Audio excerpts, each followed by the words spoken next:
Hello langga! Nabitin ka ba sa gala natin dun sa Novali Santa Rosa? And here we go, next to our list ay igagala naman namin kayo sa Pailaw, dito lamang yan sa Calamba City, Province of Laguna. At kung bago ka lang sa channel ko, please subscribe. Hello langga for more upcoming videos. At ito na nga mga langga, pagkatapos ng mahaba-habang traffic ay nakarating din po kami sakay ng aming Toyota tricycle. Char! Hello mga langga! Finally, we are here. Naku po, kaganda talaga ng mga Christmas display nila mga langga. Yes, stay put kayo dyan. Ipapasyal namin kayo.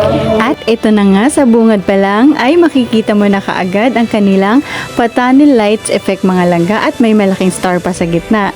Kaya titigang maigi at bibigyan kita ng isang malupitang ikot dyan. O saan ka pa? Feel the spirit of Christmas talaga. At igagala naman namin kayo dito po sa kabilang side. Ayan mga langga, magkabilaan po ang display sa kabilang side. Dito po sa kabila ay may mga Christmas ball. Malalaking Christmas ball po na nilagyan din po ng mga pailaw. Then dito po sa kabila naman po ay mga malalaking star at ang kanilang landscape po ay nilagyan din po nila ng mga pailaw. Ayan po, magkabilang side po ay marami pong mga nagpipicturan. At syempre, papahuli ba naman kami doon? O syempre, ganun, saan ka pa? At ito po yung view kapag ka nasa gitna ka ng mga langga. Ayan, umakit po ako sa hagdan para maibigay ko po sa inyo ang pinakamagandang view mga langga kapag ka nasa center ka na. At ito po yung sa kanyang kaliwa. Ayan, may Patanil Lights Effect din po sila. At ito din po yung sa kanan, yung dinaanan natin kanina mga langga. Ayan, same din po, may Patanil Lights Effect din po. At mula po dun sa kabilang kalsada ay tanaw po ang kanilang Ferris wheel. Ayan, wait ka lang dyan at pupuntahan ka namin mamaya.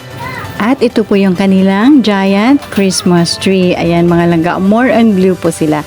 At ang kabuuang city hall po mga langga, ayan po ang kanilang lights display. Ang ganda, di ba? At tatawid na po tayo dito po sa Calambazar at Carnival mga langga. Ayan, pagbungad mo pa lang ay kainan na kaagad. Ayan, magkabilaan din po yung mga nagtitinda mga langga. Ako po, hindi na namin alam kung saan kami pupwesto dito. At sa dami ba naman ng tao? Ayan, at sa dami din po ng mga nagtitinda, hindi na po alam kung ano yung kakainin. At ito na nga, after long of waiting, nakapili din po sa wakas. At syempre, hindi nawawala ang puto bongbong mga langga. At ito po ay sisig with Java rice. Alam mo yung 55 pesos lang siya, pero masarap mga langga. Busog na busog ka na talaga with hamburger pa ha. Then, ayan, food trip po ang aming mga chikiting. At pagkatapos po ng food trip, syempre mga busog na mga langga, ayan na po, naisipan na po namin na pumunta ng carnival. Ayan na po mga langga, pasok po tayo!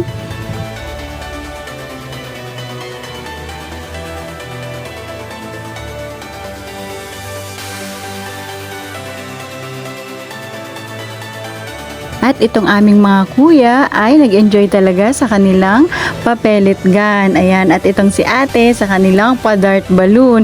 Ayan ate, ang galing mo. Sige, kaya mo yan. At dito naman sa larong to ay dapat marami kang baong piso. At kung gusto mo naman ng bingo ay meron din po dito. Bingo! Char lang, practice lang. At titigang maigi kung saan napunta ang piso ko. Nakita nyo ba? Dahil ako hindi eh. At ito na ang kanilang Ferris wheel. Sasakay sana kami kaso napakahaba ng pila. At ito na ba po yung isa sa nakakatakot na sakyan mga langga. Ayan, sasakay-sakay kayo dyan tapos sisigaw-sigaw kayo ha. At ito naman po ang kanilang pang bebing rides or pa-baby rides. Hindi ko po alam ang tawag dito. Comment down below na lang mga langga. At ito pa po yung isa nilang rides. At habang pauwi na nga po kami ay dumaan po kami ulit dito sa kanilang bazaar mga langga. Ayan. At hindi po talaga napigilan at napapunta po doon sa mga toys mga langga. Dahil mura nga ito, napabili nga ang inyong mga langga. Ayan. Minsan lang naman ito mga langga, kaya pabigyan na ang ating mga chikiting. Ayan, at masaya din naman po kasi sila. At hanggang dito na lamang po mga langga. Maraming salamat po sa inyong panunood.